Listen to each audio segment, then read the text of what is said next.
আপনার দরিদ্রতায় তো অসন্তুষ্ট হন কেন? আল্লাহ কিয়ামতে এই যে কোটিপতি গুলো দাঁড়ায় বলবো যে এদিকে আসো, জাকাত দিছো? আপনার দেখে বলবো যে যাও জাকাত দেওয়া লাগবে, মানে এর প্রশ্নই নাই।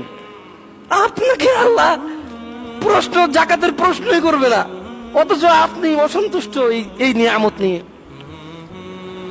ধরেন একটা বাসের ভিতরে ঢুকলো পুলিশ, এখন জামাত শিবির চেক করবে, জঙ্গি জিএমবি চেক করবে, সব কটারে নামায় নামায় ব্যাগ ট্যাগ ঝাইরা যাবে, কোনো কুল্লি মুল্লি বোম টোম আছে কিনা চেক করতেছে। মানে খুব একটা, মানে বাংলাদেশে ধরেন আল্লাহ আল্লাহ আসরুদিক, ধরেন একটা যুদ্ধ পরিবেশ। এই যুদ্ধ পরিবেশে যে কোনো একটা দলকে দমন করতেছে, উগ্রবাদী দলকে, জঙ্গি দলকে দমন করতেছে। এই সময় সবার চেক হচ্ছে। আপনার মতো 10 জন মানুষকে বললো যে যাও চেক করবেন না স্যার? আরে না না, তোমার কি চেক করবো, যাও। আপনি কি গর্ব করবেন নাকি আপনি মন খারাপ করবেন? আপনি যেই পথে ছিলেন, যেভাবে আছেন, আপনি বলবেন যে না রে ভাই, আমার এই চরিত্র আমি চেঞ্জ করবো না। বেড়া সবারই ধৈর্যের নামায় কি করলো, আমারে সালামও দিল, চলে যেতেও বললো। আপনি খুশি হবেন না রাগ হবেন? কিয়ামতে আল্লাহ আপনাকে জিজ্ঞেসই করবেন না কেন হজ করলি না?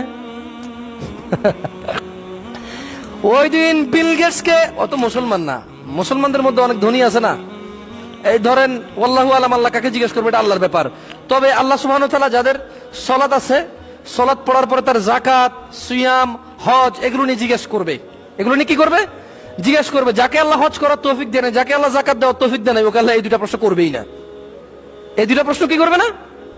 বলেন তো আপনি খুশি না নারাজ? এবার কিয়ামতের মাঠ আগুন ধাউ ধাউ করে জ্বলতেছে, মানুষ পুলসিরাতের আগুনে পড়ে যাচ্ছে, জ্বলে ছারখার হয়ে যাচ্ছে, মানুষ তৃষ্ণায় ব্যাকুল হয়ে গেছে। মানুষ সেদিন কোনো কাউকে খুঁজে পাচ্ছে না। লা ইউসালু হামিমুন ইল্লা ওয়ালা ইউসালু হামিমুন হামিমা। সেদিন কোন অন্তরঙ্গ বন্ধুর খোঁজ খবর নেবে না। এমন একটা দিনে আল্লাহ আপনাকে প্রশ্নই করলো না। কি এটা ভালো কাজ না খারাপ কাজ? দরিদ্রতা খারাপ না? দরিদ্রতা খারাপ? আরে দরিদ্রতা কোন নিয়ামত জানেন আপনি? আমি বলছি না যে বড়লোক হওয়া খারাপ, নেগেটিভই নেই। বাংলাদেশের মানুষ সব বেশিরভাগ নেগেটিভই নেয়। আপনারা বুঝবেন যে যখন আমি যে বিষয়টাকে উল্লেখ করব, তখন আমি সেই বিষয়টাকে হাইলাইট করব। গত পয়েন্ট, যখন আমি যে বিষয় নিয়ে কথা বলবো সেদিন তখন আমি ওই বিষয় হাইলাইট করব। তাহলে দরিদ্রতা হচ্ছে ওই নিয়ামত, নবী রাসূলদের নিয়ামত। দরিদ্রতা কার নিয়ামত? নবী রাসূলদের নিয়ামত। দেখেন আখলাক মানুষের জন্য কত উৎকৃষ্ট জিনিস, উত্তম জিনিস। এই জন্য নবী রাসূলদেরকে আল্লাহ দিছে। কাকে দিছে? নবী রাসূলদেরকে আল্লাহ দিছে। ভদ্রতা, শালীনতা, জ্ঞান, হিকমত উত্তম উৎকৃষ্ট জিনিস, এই জন্য আল্লাহ নবী রাসূলদেরকে দিছে। তো নবী রাসূলদেরকে আল্লাহ দরিদ্রতাও দিছে। কি দিছে? তার মানে এটা বড় নিয়ামতের একটা নিয়ামত। আল্লাহ আমাদেরকে বোঝার তৌফিক দান করুন। যাদের ক্ষমতা আছে, যাদের টাকা পয়সা আছে, আল্লাহ সুবহানাহু ওয়া তাআলা বলছেন যে আরে সফল কাম তো ওই মুমিন হয়ে গেছে, যে মুমিন নামাজে ভদ্র, যে মুমিন নামাজে ভীতু, যেই মুমিন অনর্থক কথা এবং কাজ করে না, যেই মুমিন যাকাত ফরজ হওয়ার পরে যাকাত দিতে সব সময় নিজেকে সেই অ্যাক্টিভ রাখে। কি রাখে? অ্যাক্টিভ রাখে।